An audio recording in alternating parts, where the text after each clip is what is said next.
Brandon, we did it. We are here. We are officially here.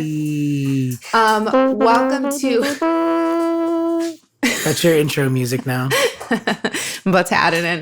I'm going to tell Kerr, the sound mixer, we have an intro. Welcome to the next episode of The Power of Ambition. I have a very special guest and dear friend with me here today. That was a fly. Oh, okay. My dog just moved the camera.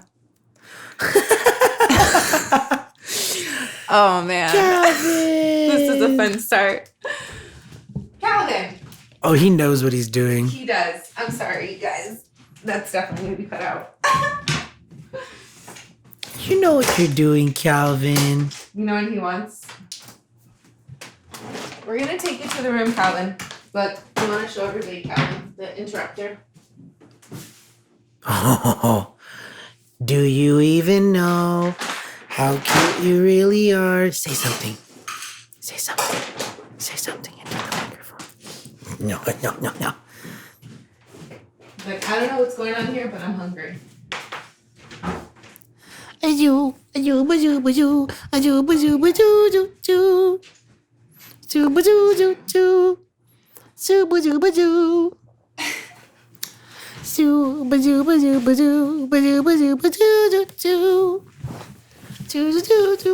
gonna take him to the room? He can probably just patter his way over there. He's hungry. Okay. He knows where he's going. And we're back. Yeah. Slight intro in the introduction. That was my dog. So I love Calvin. You've been all over the place since I last talked to you. You were in Armenia. We were supposed to film this before you went to Armenia. Armenia, man. So why were you going? Well, first of all, let's properly introduce you. Okay. So Brandon. That's me. What I call you. Yes. Other people call you BoxofBeats. That's also me. When did that name start? It was in high school. I did like a talent show and I got second place. And then some kid came up to me with her family and her mom and dad was like, our daughter wants to tell you something. And then I was like, oh, what's up? And she's like, you made all this music with your mouth and you were making like beats. And it reminded me of this box at home that I have, and I press buttons and it makes music and it makes beats and you're like a box of beats. And I was like, box of beats. That is so cute. Nice. So I just stuck with that after. I love that. Yeah. That's a great name. In high school. High school, yeah. So I want to talk about that. Like, how did you end up on this career path? Because you were technically a musician with your vocal cords. Well, I was just beatboxing back in high school, and like what I was beatboxing in high school just to like do something cool like for my peers and myself. But it was after high school. Like I tried working, I tried going to college, I tried like all that stuff, and like it just wasn't really like my thing. So I just started street performing. So what kind of jobs did you work before you had finally decided like this is not for me? I worked at a credit union. Okay. I worked at Bank of America. So finance? Yeah. Teller and stuff. I did BJ's delivery. So I would like the restaurant? Yeah, BJ's restaurant. I worked at a couple of different restaurants. I worked at In-N-Out for 6 years. I just tried just different jobs, a bunch of different jobs. And yeah, I was miserable doing everything that I was doing. In high school, you know how they ask you, like, what do you want to be when you grow up? Or, like, what career path did you see for yourself in high school before you tried all those jobs? Honestly, I didn't have a single, like, idea. You know, that's really unique because I hear a lot of people who talk, like, in the film industry or the music industry or any art. They're like, yeah, I've known since I was 6 years old that this is what I wanted to do. And it was like, you know how everyone like talks about those moments? Yeah. And I can't relate to that because I didn't know what I wanted to do till 5 years ago. Gotcha. And you kind of on a similar thing where in high school, like you were like, I'm not sure. I was the same way. Yeah, definitely. There was no decided path early on, like nothing like that. Did you have any indications, like when you were a kid, like that you were interested in music? I mean, I used to play the guitar here and there. Like anything that I did, I just learned guitar just by ear. But it wasn't like You didn't come out of the womb like beatboxing? no. The doctor would have been like, put that fucker back.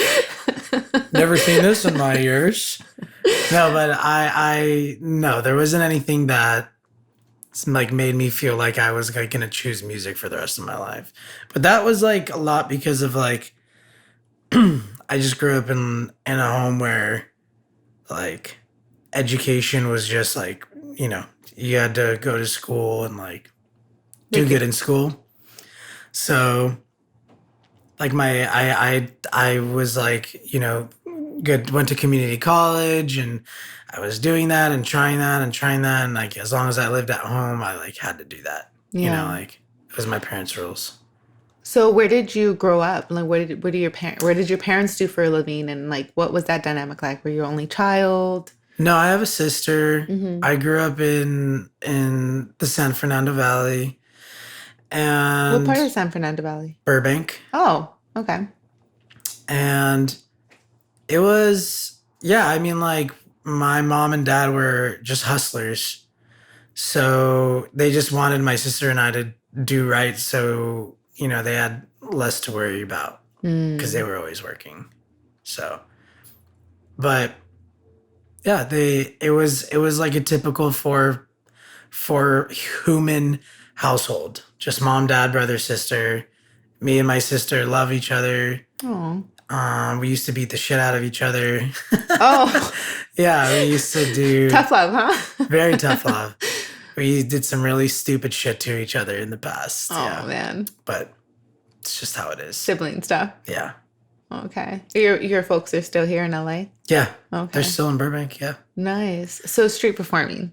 Well, if your parents were hustlers, do you think part of, you know, going the street performing route was like maybe unconsciously you picked that up from them since they were hustlers? Because that's a hustle, having to street perform. I mean, it was just, for me, it was like easy to make the money quick. And once I started realizing that I was like making more money doing it than like I would make it a regular job. Really? Yeah. So walk us through, like, what was the process? How did you, like, what job did you have when you were like, I'm going to start street performing? Like, what did that look like? I was working at In-N-Out. Okay. But I was working at In-N-Out In-N-Out's a great company but they just still, no matter what they pay you, they don't pay you enough. They really don't. You were constantly working your ass off there. Yeah. And so it was just like after working there for a long time, I was like, I am going to start street performing to see, like, it was right down the street from where I worked. So like I can walk from where I live to where I work to where I street perform in like a 5-minute time span. Where did you start street performing first? In downtown Burbank. Okay. And I live right next to like the promenade area. Mm-hmm. So I would just walk down there and then set up, do shows. You were still at home and going to school? Kind of. Okay. I was going to school. If your parents watch this, he was going to school. I was going to school. If they're not watching, he wasn't going to school. Oh, wow. Okay. So In-N-Out, going to school, and started to street perform. Mm-hmm. And what was that experience like? It was terrible. Like, because like, it's like you're doing something that you feel like you don't know why you're doing it. So like, why are you doing it? Did you enjoy it? No. You didn't? I hated school. What? No, I'm talking about street performing. Oh, I love street performing. Yeah. So like when you started that, like what was that like? It was hard at first because like I didn't know what to do. I didn't know what people liked. I didn't have any clue of how to like really connect with random people as they're walking by you. Mm-hmm. So like the first day I think I made like $3 and change, not even like a dollar bill. And Humble beginnings. yeah. And then I remember the first show, somebody came up to me and like, "Oh, do you do parties?" And I was like, "Yeah." And they're like, "Oh my God, like what would you charge for like, like 2-3 hours to come and perform?" And I was like, $50? No. And then I realized after I said that, I was like, "Ah, you fucked up." But Did you perform that at that yeah, party? that was the first booking I ever did. It was Really? for like 50 bucks. What kind of party was A it? birthday party in someone's Like backyard. a kid's birthday party or like adult's birthday party? No, they were, I mean, yeah, it was strange.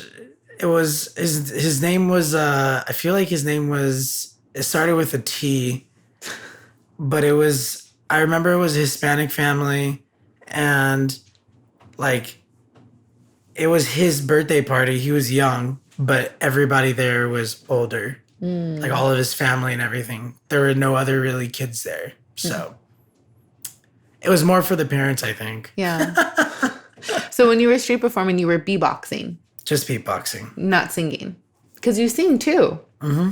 I didn't know that at first. And then I heard one of your lives, I think, and I heard you singing. And I was like, oh, Brandon has beautiful vocals. Okay, so street performing, how many months or days or years into street performing did you quit in and out? Or did you start like seeing, some monetary? I quit In and Out 2016. Okay. Yeah. In 2016, I stopped working for them. And how long were you street performing at that point? For like 4 or 5 years. Okay. So it took a little while to No. build. Oh, Yeah, I guess like 5-6 years. Five, Okay. 6 years. so all that time of street performing, you were building your social media, putting yourself out Kind there? of. Yeah. Okay. I had no idea how to do social media. I had no idea how to do any of it.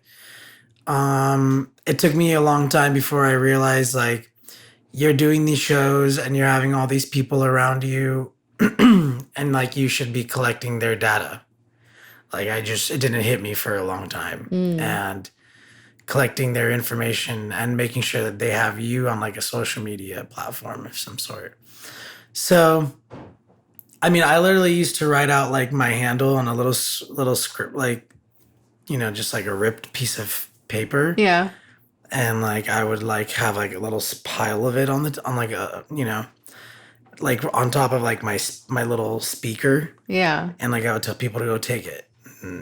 But like, that's Yeah. like, that can be easily misconstrued as like pocket trash, like a little piece of ripped paper in your pocket. You're like, what's this? Yeah. Yeah. Yeah. It was just, it's a huge, huge, huge learning curve. I feel like I need to because there's a lot of people that do street performing out there. They're buskers. Mm-hmm. And I need to make like a video or something on like the key ingredients to successful like street performing. Well, let's talk about it. What's the key ingredients? So one thing that, depending on where you're at, like huge thing is location. Okay. But Number one, location.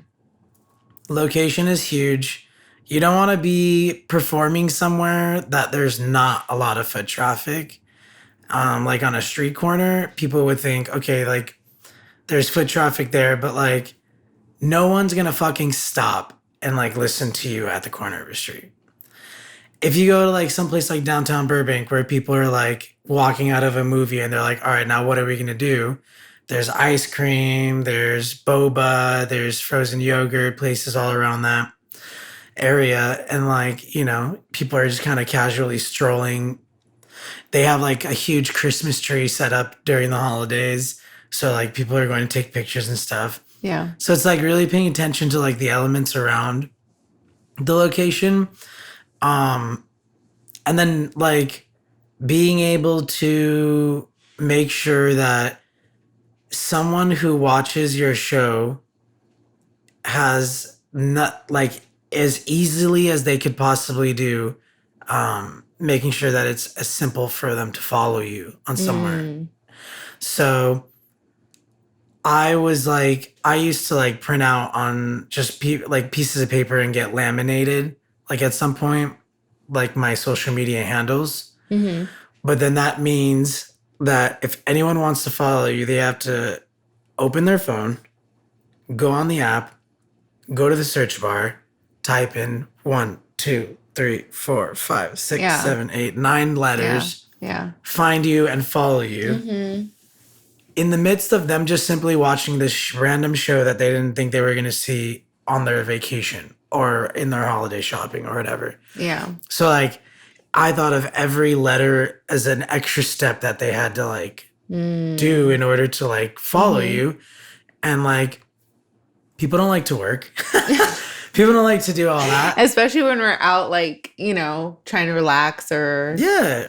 It's just people, it's not in their nature. It needs to be as simplified as possible. So like I eventually graduated to scanning like QR codes. I was going to say QR codes is definitely a thing now, and people more than ever, especially during the pandemic, know how to use them because almost every restaurant has a QR code taped to the table now. QR codes. Another big component is your performance. Like you can be the most talented pianist, you can be the most talented violinist, you can be the most talented singer. But like there's so many people out there that lack the realization of engagement. So somebody's going to stop and they think your music sounds pretty or whatever. They're going to watch you for a little bit. But like, what's the difference between getting them to watch you for 20 seconds and then their phone goes off or something, and then it takes them away from that time with you, and then like them standing there for the rest of the entire song that you're doing and maybe wanting to hear the next one, you know? But like, I just see so many performers out there busking who like, they'll just play, do the next song, say like one or two things in between songs. Thank you. Now I'm going to do this song. And like, there's no opportunity for someone to remain engaged with what they're experiencing. So what does the engagement look like for you when you're performing? Do you still busk? No. No. Okay. But what did it look like for you? It looked like it's like any formulated algorithmic process on social media, like especially TikTok. You have to engage them within the first few seconds of your show, of them seeing you. And then you have to give them a reason to want to stay. So I used to do this like intro where I would play music in the background, and it was like very like theatrical, like, you know, like cinematic theatrical music. And then like I would like walk in all these different directions and like start stretching, right? And everybody walking by would be like, what the fuck's about to happen?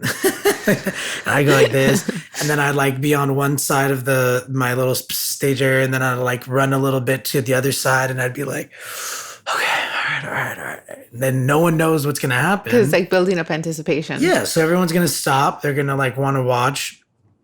And then I would do this like thing where Siri, like I would pretend like I'm Siri. So I would like have like a computer keyboard, and it'd be like, welcome. And like then everybody would be like, oh, that's kind of cool. So it's like building the anticipation and allowing people to, you know, ponder for themselves, and their own curiosity being the reason why they're still watching you. But every single part of your show needs to continue to build until it crescendos out into like this ending, the end of your show. That's going to be the difference between somebody just looking at you and being like, that's a talented person, that sounds great, and being like, they're going to be at the restaurant 3 hours from now with their friends that they came into town from New York with. And like, they're still talking about your show and like watching your video on your phone that they took of you doing that show. Yeah. And that's what you need to do. You need to like leave a lasting impression, because I've been stopped so many times, like from people who are like, or like even on social media, like TikTok, when I went viral on TikTok, I can't count how many times I've seen comments from people from all over who are like, oh, I saw that dude in Santa Monica. Oh, I saw that dude street performing in Burbank. Oh, I saw that dude street performing in Venice Boulevard, Hollywood Boulevard, Universal City Walk. Like, everyone's like, I've seen him before. Like, I've seen what he's done before in person. And I promise, like, if I was just, like just singing on a piano or just playing the guitar, and like there was nothing memorable that I was offering besides just my craft and my skill set, they're more likely they're not going to remember. You know what I mean? Yeah. But like, if I pulled someone's name from the audience, if I was like a guitar player and I like had like a loop pedal or something, and I pulled somebody's name from the audience and I played a song and I looped their name in it. Like, you're like, hey, what's your name? Yeah. And then hey, what's from your the name? crowd. And then they're like, Jessica. And then you're like, all right, Jessica, this is for you. Exactly. First of all, you're not only giving somebody a really cool experience, but you're almost guaranteed a solid tip from that point, because you're like fucking making people's names and stuff. How did you make the transition from street performing to social media? Like, when did that happen for you? Pandemic. Really? Yeah. 2020. That makes sense. Everybody was live streaming. Everybody was doing stuff, virtual shows. And so TikTok was a great opportunity. I remember the first video I put on TikTok was November of 2019. And then my first viral video that went out on TikTok I think it was June. No, it was July of 2020. So was it July 20? It was November. So TikTok started November 2019. 2019, and then my first viral video was June or July of 2020. And what was that? Like, what was the viral video? It was like a trap beat that I made with my mouth. Oh. And Can you give us an example? It was looped. It was like, there was like 7 different layers to it. Like, I won't be able to do it all with my mouth. It won't sound anything like it, to be honest. No. But between those 2 videos, the first video and then the viral video, I had only posted like 6 videos on TikTok. Okay. So less than one video a month. And I wasn't committed to TikTok. I wasn't in any way, shape, or form like thinking, oh, something's going to happen with TikTok. Like, I was just doing it because I was trying to get my videos out there. But that video went viral. And then I remember I posted it at like 9:00 at night. And the next day at like 7 in the morning, I woke up and it was like your little red notification things on your page when you open it up. Yeah. And I had like, it said like 240 or 250,000 followers, like 18,000 comments or something like this. And wow. I was like, what the fuck? I was like, what's going on? So how many followers do you have on TikTok right now?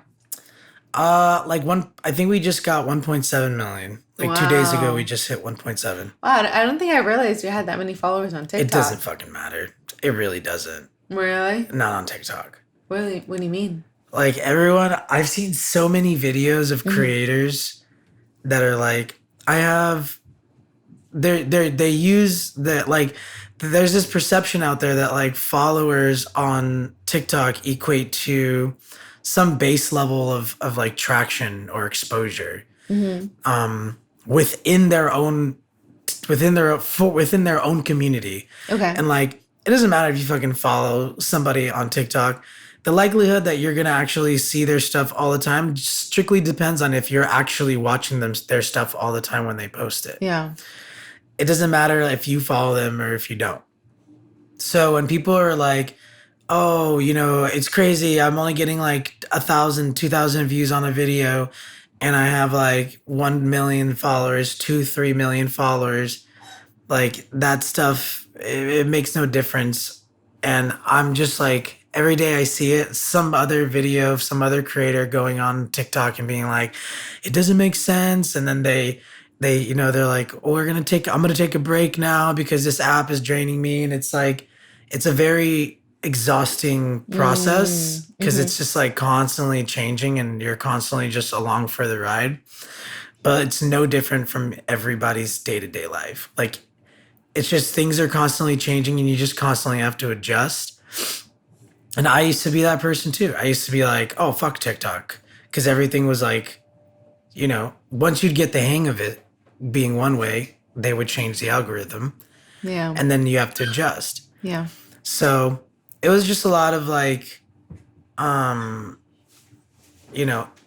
lot of people aren't comfortable with that. And I understand it because it's very uncomfortable. Yeah, but I mean, there's that like wise old saying, like have the wisdom to, to only pay attention to things that you can control. Yeah. And like the things outside of your control, like worrying about those things, it really does nothing for you. Yeah. Like you're not going to change the way TikTok, evolves.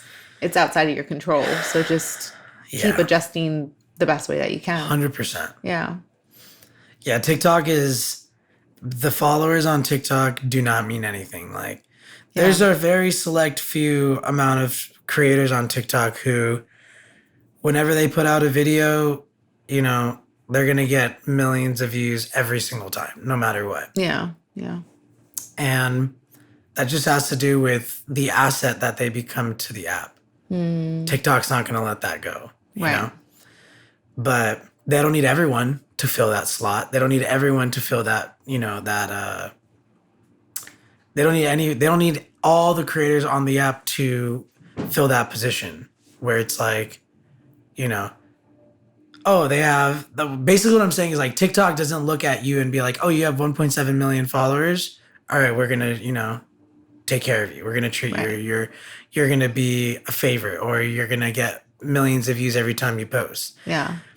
99% of the creators on the app have to go through the experience of being up and then being taken down. Like you're literally going down because of the app. Right.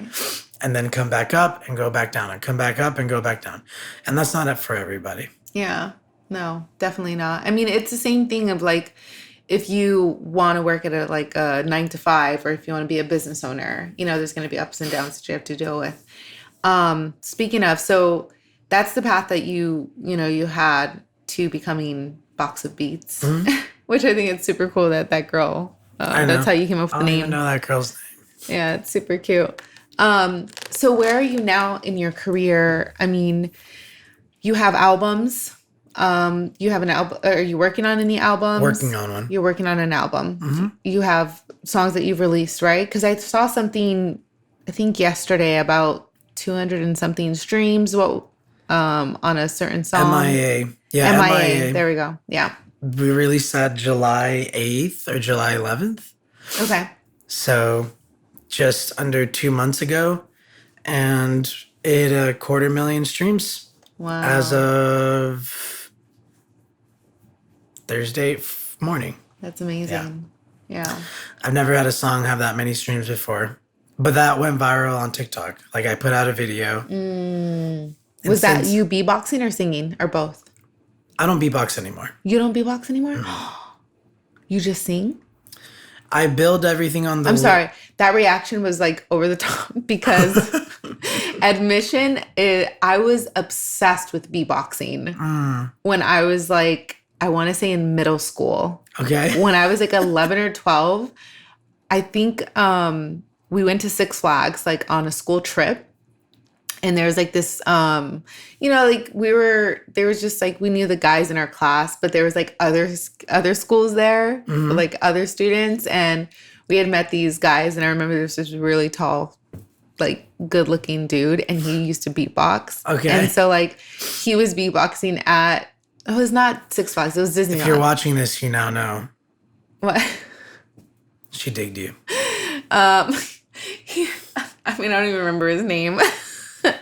But I remember he was beatboxing at the theme park, and he liked one of my friends or classmates and didn't like me.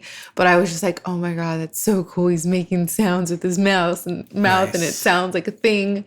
And so ever since then, I was always into beatboxing. Like Gotcha. completely obsessed. Whenever I heard like someone was about to beatbox, I'm like, oh my God, I need to listen. And I was just like mesmerized by like the fact that they can make all these sounds with their mouth. Nice. So that's why I was so shocked. Like, oh my goodness, what? Got it. Yeah, no, I don't use beatboxing anymore. Yeah. I felt like it was part of my musical journey for the time that it was. Wow. And now I use a drum pad for all my like percussion. Okay. So it's just it's evolved to something bigger than that. Yeah. I think that's a beautiful evolution. I think the hard part about beatboxing is like you won't ever look at a lineup for any music festival and you see like a beatboxer like, excuse me. So is it just not like conducive for like where you want your career to go? It's just a novel. Like it's been proven to be just a novelty act. Okay. Like I can see that. Unless you're invested in the community, like you're not going to go to a beatboxing show and watch 15 beatboxers perform for like I might 2.5 hours. Like, well, two I mean, and and a like I half said, hours is kind of long. like I said, and like unless you're invested in the community, Yeah. you know, Yeah, makes sense. but like, in Europe, overseas, like it's a different. There's definitely a different appreciation for it. Really? It's much bigger over in Europe, much bigger in the UK. I feel like that's where some of the greatest beatboxers like come from. But here in the States, like, no, it's very much diluted. And like you can only, it's only a novelty act. So before we move away from the novelty act into your music and, the great topics that we're going to touch on today, I saw your video on TikTok about performing at Steve, I don't know how to say his last name, the DJ. Steve Aoki? Yes. Yeah. And so, because you went up to beatbox, right? I did. And so, can you tell them about that? Because I saw there was like some people like, oh, that was planned. You're like, it was definitely not planned. My God, yeah. I remember seeing that. I was like, poor Brandon. Everyone's like, are you kidding me? If that was planned? You're like, if I had that in my back pocket, I would have pulled that out a long time ago. If that was planned? Are you fucking kidding me? If I knew Steve Aoki on a personal level where I was like, hey, yo, bring me up at the club. I know, right? Come on. I thought about that. It's like, but... So walk us through that experience, because honestly, I saw that and I was like, oh my God, that's so cool. Like there was so many people there. I was in Vegas for a corporate event I got booked for. And then I went with a friend and she was like, I told her I'd never been to a Vegas club. And this was like, I was already like 26, 27, 28. I think I was 28. Okay. Wait, was that this year? No. It was like 3 years ago now. Oh, 2 or 3 years ago. For some reason I thought it was recent. No. Maybe you just had posted it or something. I repost recycle content on TikTok. But yeah, it was and she was like, oh, we gotta go to a club then. Because we were there for a few days. And that night we were looking who was performing and we saw Steve Aoki. So we were like, all right, let's go see Steve. And I just remember while we were on our way there, I remember thinking to myself, I had seen another DJ on Instagram post a picture. His name is Fisher. Okay. And he posted a picture on his Instagram where it was like one of those 4-way photos where it's like one photo, the first photo was him with like the big audience in the background, and he was like this, Okay. smiling for the camera. And then the second one was like zoomed in under his arm in that same photo, and then the third one was zoomed in even more. And then the fourth one was like you see this one person in the audience with like a sign, and I think it was making a reference to like The Office or something. I don't remember Okay. what the sign said, but I was like, damn, if they could take a picture of him with the audience, and then you can see from that far away, zoomed in pretty clearly what the sign says, then I can get away with getting like 50 feet away from Steve Aoki and like using my cell phone on like turn it up as bright as it can go, put like a black background, and then in big white font, like bold white font type, I beatbox your music. And so is that what you did? I used my cell phone and I took a picture of the back of my hand. Okay. So it was just like a black background. Yeah. And then this was on Instagram stories. I just typed in with like the big fat font, I beatbox your music, and then like I expanded it so it was like the size of my landscape from top to bottom. And then I just held it up in the air for pretty much the whole show. And then like before the last song, he stopped the music, and then he was like, he turned to his manager, and I knew who his manager was because I've seen him in like social media posts before. Yeah. And then he grabs the microphone and he's like, all right, there's someone in the audience here that says he could beatbox my music. And what do you guys think? Should we give him a chance? And like no one in the crowd did anything because it was like so fucking random. Like he just stopped the music and then like turned around, and you can just hear like everyone talking. You can hear all the chatter in the club. The lights are on. Like it just felt like the show was already over. Wow. And then he turned like this and he's like talking to his manager. And then he grabs the microphone and he's like, all right, there's someone beatboxes. Should we give him a chance? And like nobody was like, nobody said anything. Right. And then he looks at me and he's like, look, man, I can get in a lot of trouble for this if this goes bad. He's like, can you really beatbox? Like, are you really, really good? Or like, are you fucking with me? And then my friend that was with me was like, she's like, he's fucking amazing. And then like, he's like, all right, come up. So he called me up and then gave me the microphone. And then I just beatboxed for the entire venue. And it was like a minute and a half I did. And it was like the perfect timing. Like I had no idea what I was going to do. Or I didn't have anything planned. I just kind of went with it. But I was in such a state of shock and adrenaline that like I didn't even feel anything when I was up there. Wow. I was just like, it just felt like it didn't even exist the whole moment. Really? Yeah. It was crazy. Wow. Okay, so because I'm a beatboxing fan, can you give us a sample of what you did on stage? Yeah, I did Calabria's remix, or Mi Gente.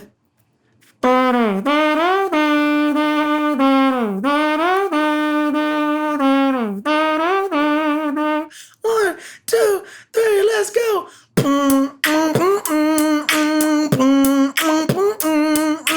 Something like that. Oh my God, so dope. We did it. I'm getting nostalgia vibes. Yeah, it was crazy. It was really amazing. an experience all on its own. What an incredible path. So much inspiring. So inspiring. I'm serious. That's what the power of ambition is all about. Well, we're going to go on a quick break because we were like 40 minutes in this thing. And then when we come back, we're going to talk about some really cool stuff. Okay, cool. So yeah, we'll be back.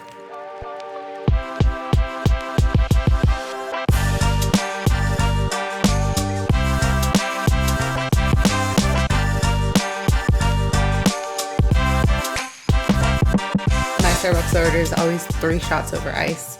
I used to just get 3 shots over ice. Gotcha. Straight.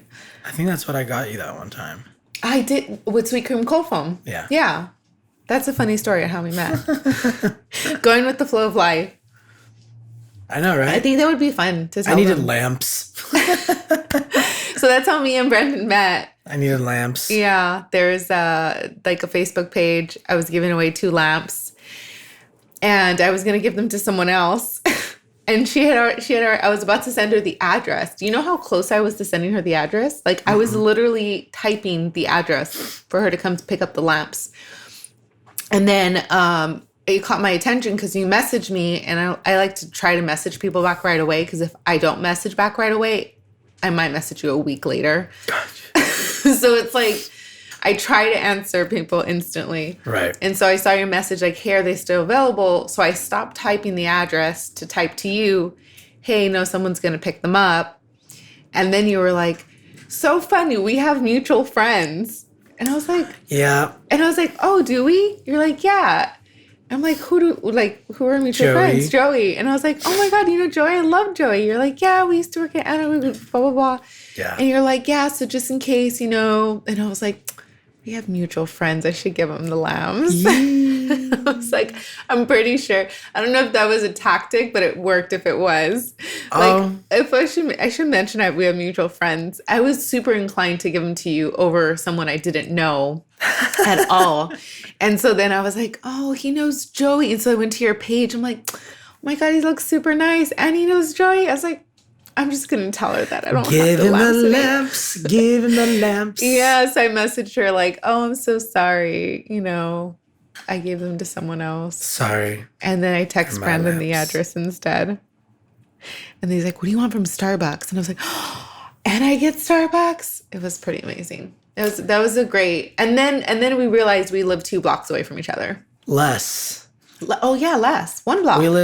We live 1 block away from each other. Did you guys walk or drive here? We walked. Okay, nice. She wanted me to drive. But I walked. But we walked. Nice. Well, I think that's a good segue into what we're talking about next. Walking. Sure.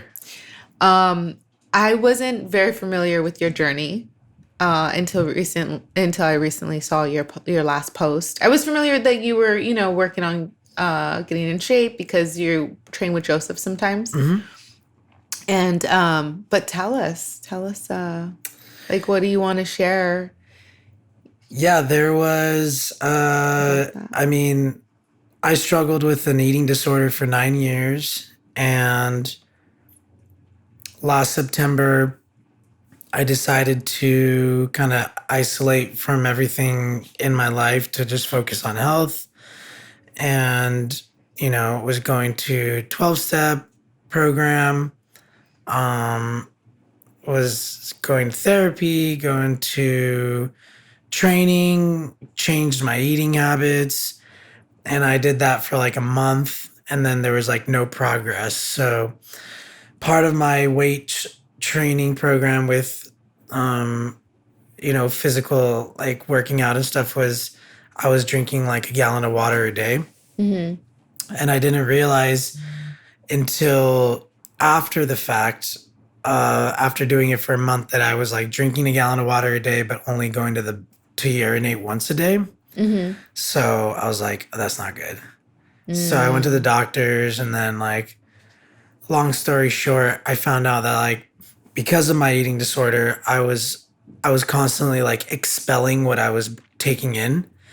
And so my body got used to, after 9 years, like as soon as I would eat anything, like it would like try to like preserve it and like absorb any nutrients it can get from it, because it already knew it was like gonna leave. So it was like a constant state of retention. Okay.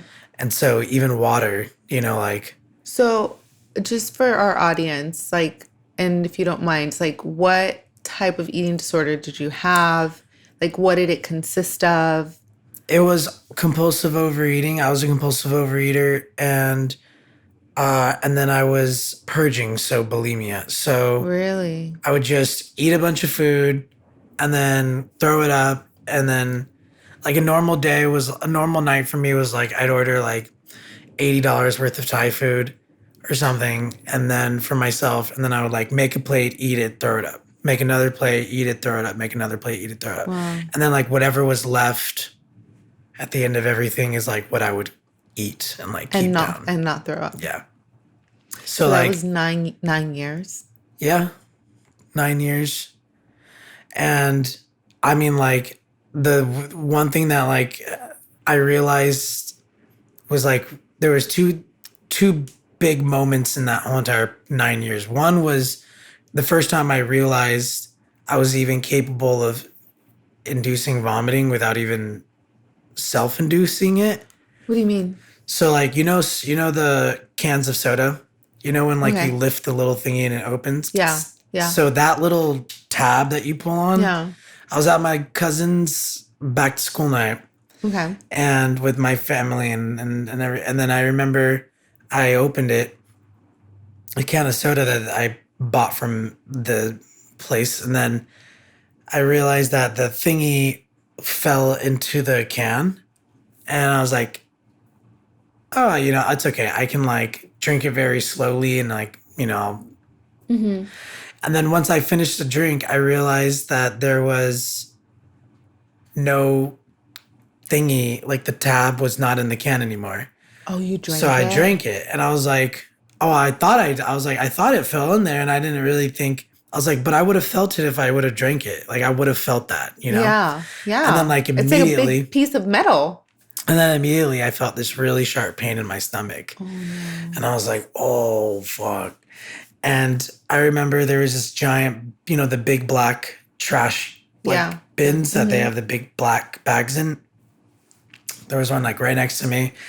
And I remember just, like, going and grabbing, like, the rim of it and, like, just thinking, like, I closed my eyes and then, like, all of a sudden, like, all of it came out. Like, I was just, like, mentally able to, like, make myself throw up. I didn't put my finger in my mouth. I didn't do anything. Like, Yeah. it was just, like, it happened in, like, 3 seconds. Like, Yeah. no one in my family even realized that I did it. That's how fast it was. Mm-hmm. And as I came, because it was only soda that I drank, and so I felt it, like nick my tooth on its way Really? out, and then I saw it, in the trash can, and I was like, thank God, because, like, that could have been really bad. But that's when I realized. And then the second moment was we were at a Korean or a Japanese barbecue restaurant for my birthday one year, and there was, like, 18 friends that showed up to this thing, and we ordered, like, so much food, and everybody ordered, and we were done eating, and, like, at that point I was like, I already premeditated before we even, like, ordered food, like, I know I was gonna, like, go purge in the bathroom.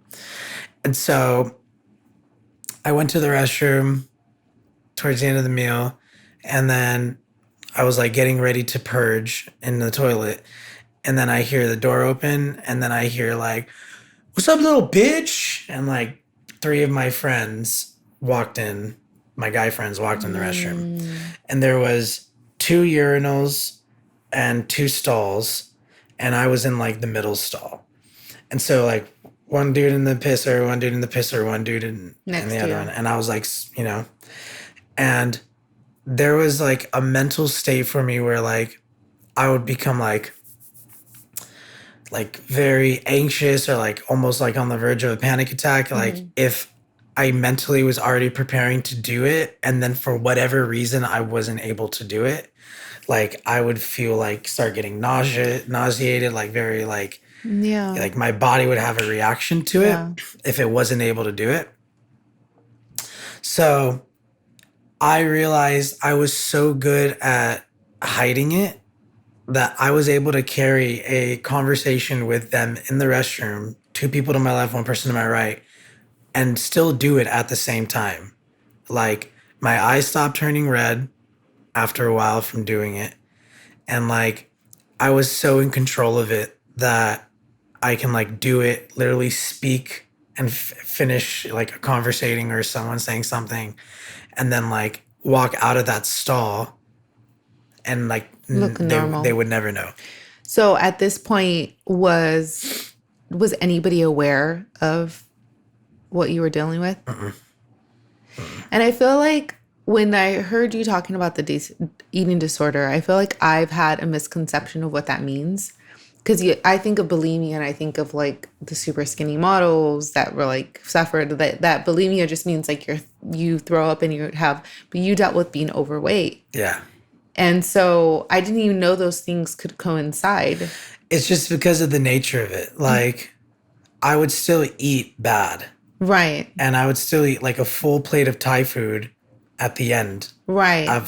So it was like eating, purging, but then still eating and then keeping some of that, which caused like... I get that question all the time. Yeah. So, I mean, like, let's demystify it, you know, like what's, you know, because I think sometimes we have a narrow point of view of like what something is supposed to look like when there's different versions of it. Yeah. And so those two moments, is that what propelled you into getting healthy and kind of figuring it out? No, I had checked into a 12-step program, and my sponsor, like, his wife passed from her eating disorder. No. And so I was like, how did she pass? She just like malnutrition, and her body became weak and just bad. Yeah.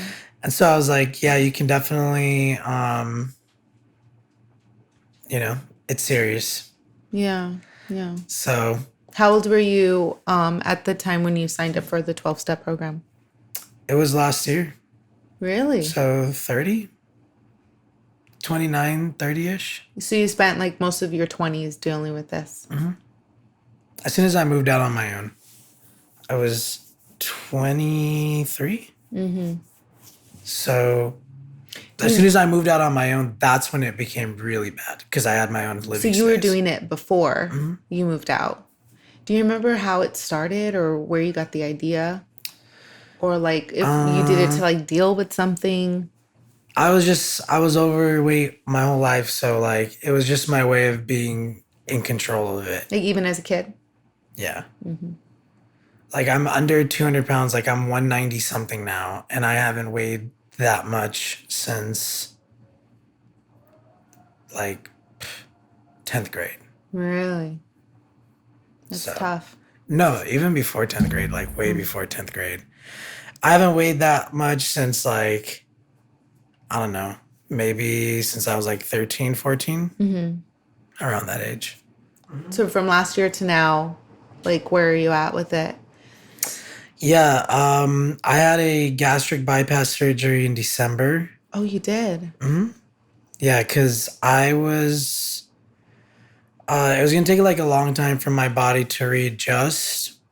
And besides that, there would be, you know, some nights where I would wake up from like my stomach. Because like there's like this little thingy in your esophagus, like at the bottom that like, you know, like closes and keeps your food down. Yeah. And, you know, after like doing it for so long, mine was like, you know, like, and weak and stuff. So like I would wake up sometimes in the middle of the night and like the stomach acid would come up and like go down my windpipe. And so like I would wake up and I'd be like, feel like I was like drowning in my own stomach acid. Yeah. And the older you get, the less, you know, efficient your body is. Yeah. So like, you know, I was like, okay, in the next 10, 15 years, they're like, you know, you're going to be like, yeah, no, that's no joke. I've never, I mean, I've had a weight problem with eating, but I've never had like a technical eating disorder. Mm-hmm. But I did have one time a bacteria in my stomach that was eating the little flap, was like damaging it. Oh my God. So I kind of have like a very small, like I understand what acid feels like in your esophagus because I would wake up with my like throat on fire. Yeah. And like no matter how much water I would drink, like it wouldn't help. And I thought like... It's like a dry, itchy... It's like a dry, itchy, like, yeah. Wow. Burning sensation. Yeah. So yeah, bypass in December. Had bypass in December. And which is like, it's going to be a year coming up on, right? Yeah, in a few months. Yeah. It's been like 9 months now. Mm-hmm. And it's been great. I can't even believe it's been 9 months. Holy crap. Jesus. So when I met you last year, that was before you had your bypass surgery. Because we met about a year ago. It's been almost a year since our friendship has evolved. Wow. I know, I'm looking at Camille, I'm like, it's been a year already? Yeah. That's insane. And it was the cutest way that we became friends because you're like, my wife just moved here, and do you want to be her friend? And I was like, yeah, sure, I'd love to. Before I even met her. And then I met her and I was like, I definitely want to be her friend. Yeah. Yeah, it was a really cool story. Yeah. And it's so cool that you live right down the street from us. Are you, since having the bypass surgery and kind of deal with all this, have you seen a therapist? Has that been part of the process at all? No, I haven't gone to therapy. Unfortunately, when all this kind of started like unfolding, like right before the surgery, like September, my therapist, I'll never forget. My therapist, the first time I met him, his name was Anthony. Okay. And I was waiting in like the waiting room, and then there's the door that we go into there's like, you go in and there's like a long hallway with like a bunch of different rooms that like all the therapists at the center were in with their patients. And then like, I just remember the first time I heard this on the wall. Like it was like, what? Okay. And then it got closer and closer and closer to the door. And then all of a sudden the door opened and it was like my therapist. And he's like, Brandon, is Brandon here? And he's like, he has his like this kind of thing with his eyes closed. Okay. And then his eyes open. And then I'm like realizing he's blind. So he was like tapping the wall to figure out where the door handle was on his. And he's like, hello, I'm Anthony. Come on in. And he's like, go into room number 4. And then, I went into the room and then like he was like finding his way to there. And then he closes the door and he sits down, finds a couch, sits down. And he's like, so in case you can't tell, I'm blind. And I was like thrown off by it at first. Yeah. So this is the first therapist you ever set an appointment with to see? Mm-hmm. And he was like, I've been here for over 19 years and it's a learning curve for everyone, but I've never, experienced have any issues with anybody because of it. So like, if you want to change our relationship and you want to see somebody else in a couple of weeks or something, let's just have a few sessions, see how it goes. But that dude changed my life. And then unfortunately, the center was migrating to a new online portal that wasn't handicap friendly. Oh. So this was before the pandemic? No, this was after, or in the midst of it. Mm-hmm. And going to an online portal for online sessions and virtual meetings and everything. And like, he just didn't have the capacity to, facilitate that transition. Yeah. So he ended up leaving the center, and I begged him to, can we move to private sessions? And he was like, it wouldn't be fair to all my other, people that I see. Yeah. And so ever since then, I've not gone back to therapy, but that has a lot to do with the fact that like after having the surgery and going through these new, like learning about everything differently now, like I feel like I'm kind of developing myself in ways that I've never had before or like done before. So like I'm learning new things about myself. And I feel like once I feel like I've learned enough about myself in this new identity and this new body and like kind of like process things in my own head, then I'd be ready to like jump back into it with like, and find new direction and find, just reach new heights with it. Yeah. So. Well, that's beautiful. Yeah. I'm so excited for your journey. Thanks. It's a great one. It's like reprogramming, getting to know yourself better. Yeah. And it's inspiring for other people to hear because there's more people suffer from this than we know. Oh, yeah. A lot of people do. Yeah. There is a book that I read years ago when I was dealing with weight loss because I lost 70 pounds twice, but I just overate. Gotcha. I remember one, my binges used to be like, eat lunch, go to 7-Eleven after work, buy a Snickers, a Reese's break bar, M&Ms, and a giant Slurpee, and a bag of chips, and eat all of that before I got home, and then made dinner. Ate dinner. And I was like, it was so bad. But there was a book I read back then called Psycho-Cybernetics by Maxwell Maltz. Have you ever heard of it? Mm-hmm. I would highly recommend it. I might buy it for you. I'm not a reader. You're not a reader? Audiobook? Not an audiobook guy Darn either. it. Okay, well, then I'll just tell you about it. Yeah. So it's this plastic surgeon who decided to transition to psychology because he was performing plastic surgery. And, you know, there were some people, like, he used an example. One guy got into an accident and it kind of disformed his face a little bit and it really crushed his confidence. He got plastic surgery to get back to like where he was, and it improved him significantly.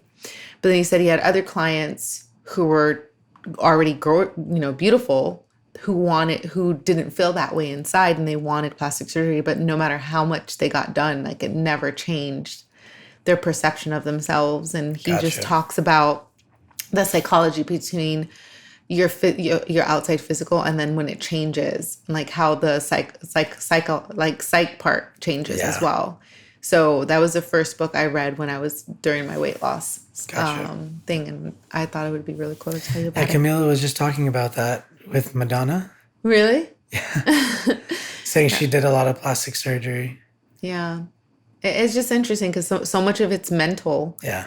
And, you know, once you get that part right, you know, I feel like the physicality follows.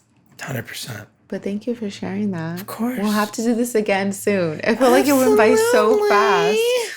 It went by like way faster than I expected it to. Okay, so because I'm a beatboxing fan, you're going to give me like a little more before you leave? Like just so we can like you can outro us on this episode? Absolutely. So we'll do. But it'd be like Nicole. Like this is for Nicole. Yeah. Nicole, every Calvin, I would a remix. Welcome to the podcast, and we'll see you next time. Something like that.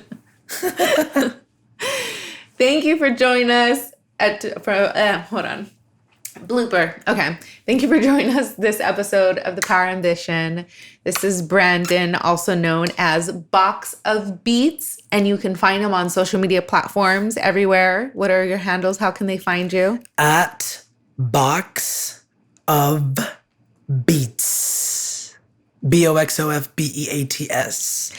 Also, last question. I always ask this question at the end. What is one thing that you want people to know that they misunderstand about you? I'm not a beatboxer. I'm not a beatboxer. That was my misunderstanding too. Everyone does it. They think box of beats, you know, it's in the name, but yeah. I just it's too late to change the name now, and but I don't beatbox anymore. And you're an artist. I think it's evolved into an artistry where it's just like I'm an electronic music artist, and that's the path that I'm chiseling out for myself. So let's clear up that misunderstanding. Brandon, you can find videos of me beatboxing and everything. Yes, you can still listen to them. I'll start playing them before I go to bed now. Okay, it's an evolution. It's an evolution. And then last thing is, what is one thing you want everyone to know about you? I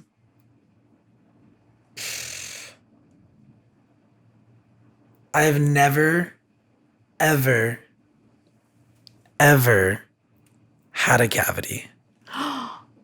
31 years. Stop it. Never had a cavity in my life. Wow. Okay.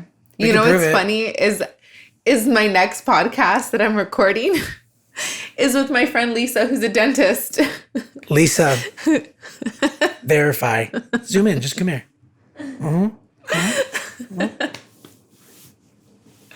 Never had a cavity. Everyone, Brandon, Box of Beats. Thanks for having me. It's the evolution of artistry. Thank you for joining this episode of The Power of Ambition. Don't forget to like, subscribe, share, comment, and make sure to check out Brandon's work. Next time we have to talk about your directing stuff. We totally skimmed over that.